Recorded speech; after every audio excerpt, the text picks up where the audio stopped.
भगवान श्री कृष्ण कहते हैं मनुष्य जब जन्म लेता है और मनुष्य जब इस संसार को छोड़कर जाता है, इसके मध्य का काल जीवन कहलाता है। और इस जीवन में संघर्ष तो करना ही पड़ता है, कभी शिक्षा के लिए, कभी काम के लिए, कभी वास्तविक युद्ध करना पड़ता है।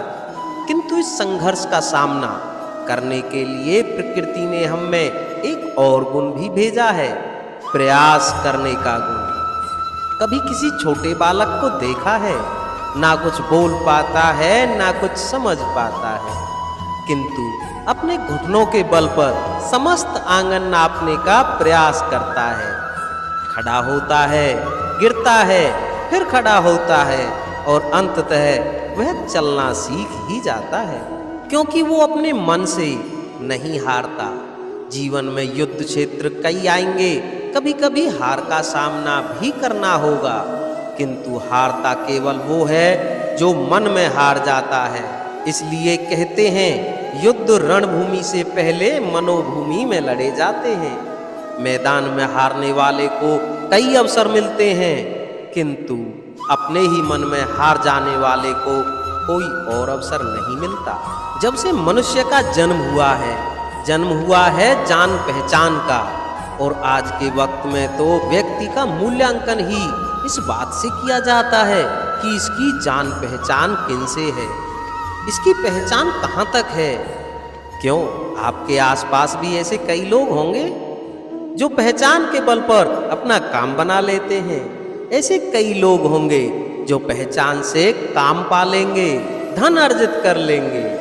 किंतु आप तनिक सोचिए, क्या ये ठीक है?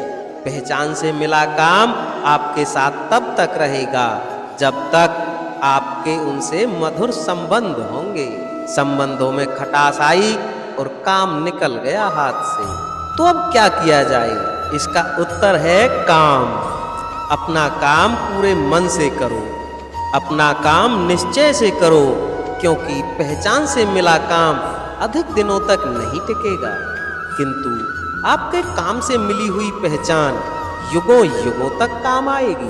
भगवान श्री कृष्ण कहते हैं हम मनुष्य साथ रहते हैं, आनंद पीड़ा मिलजुल कर बांटते हैं, समय पड़ने पर सहायता देते हैं, सहायता लेते भी हैं, किंतु क्या सदा सहायता लेना उचित है?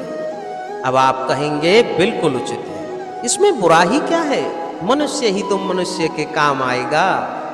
बिल्कुल उचित कहा आपने, किंतु सदा के लिए सहायता लेना उचित नहीं है। कारण यदि बात बात पर सहायता लेने का अभ्यास हो गया तो आप स्वयं दुर्बल होते जाएंगे। स्वयं का एक मार्ग बनाना छोड़ आप बात बात पर दूसरों से सहायता मांगेंगे। दूसरी बात, सहायता के साथ जुड़ा आता है उपकार का भाव।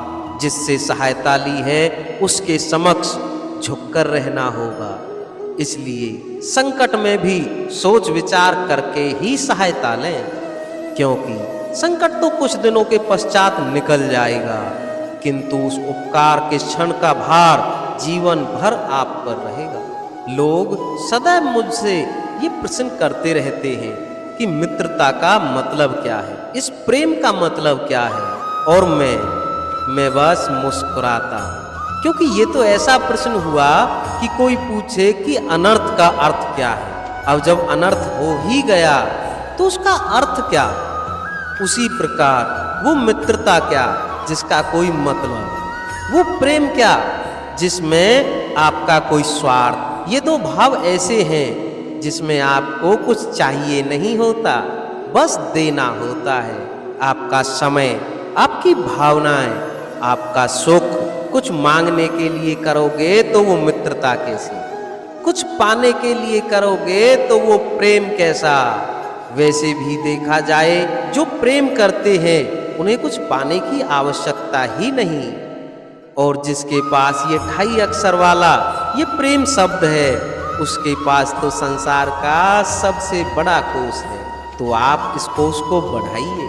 भगवान श्री कृष्ण कहते हैं हमारे पास बहुत लोग आते हैं, कुछ को हम समय देते हैं और कुछ का हम तिरस्कार करते हैं, किंतु तिरस्कार कभी नहीं करना चाहिए। किसी व्यक्ति के आपके पास आने के 3 मुख्य कारण होते हैं।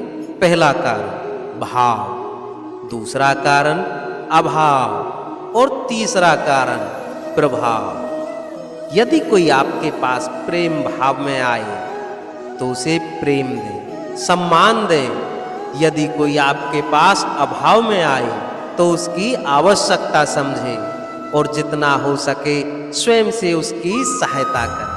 और यदि कोई आपके पास प्रभाव से आया तो भी उसे समुचित सम्मान दें। स्वयं को भाग्यशाली समझे कि कोई आपके प्रभाव में है, लेकिन तिरस्कार किसी का ना करें। भगवान श्री कृष्ण कहते हैं, कभी कभी हम भूल जाते हैं कि स्मृति हमारी है, तो इसमें हमें क्या सहेजना है और क्या मिटा देना है, ये हम पर निर्भर करता है। इस जीवन में क्या सहेजना चाहिए? सुख, आनंद के क्षण, वो क्षण जहाँ किसी ने हम पर उपकार किया, वो क्षण जहाँ किसी ने अपनी मित्रता निभाई, वो क्षण जहाँ हमने किसी को सुख दिया। और हम क्या स्मरण रखते हैं? अपने दुख, पीड़ाएं, वो क्षण जहाँ हमारे साथ किसी ने बुरा किया, वो क्षण जहाँ किसी ने शत्रुता निभाई। और फिर यही स्मृतियाँ हमें प्रेरित करती हैं प्रतिकार के लिए। इसलिए हमें क्या भुलाना है और हमें क्या स्मरण रखना है, ये हम पर निर्भर करता है। इस जीवन में सब कुछ भूल जाइए, किंतु ये अवश्य स्मरण रखिएगा, भूलने वाली बातें याद हैं इसलिए विवाद है।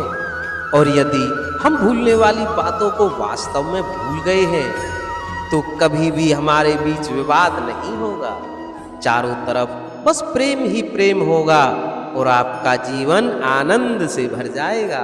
तो दोस्तों, आज की इस वीडियो में बताए गए भगवान श्री कृष्ण के इन विचारों को यदि आप अपने जीवन में अपनाते हैं तो कठिन से कठिन समय में भी आप धैर्यवान बनकर रह सकते हैं, जिससे आप सफलतापूर्वक अपनी मंजिल पर पहुंच सकते हैं।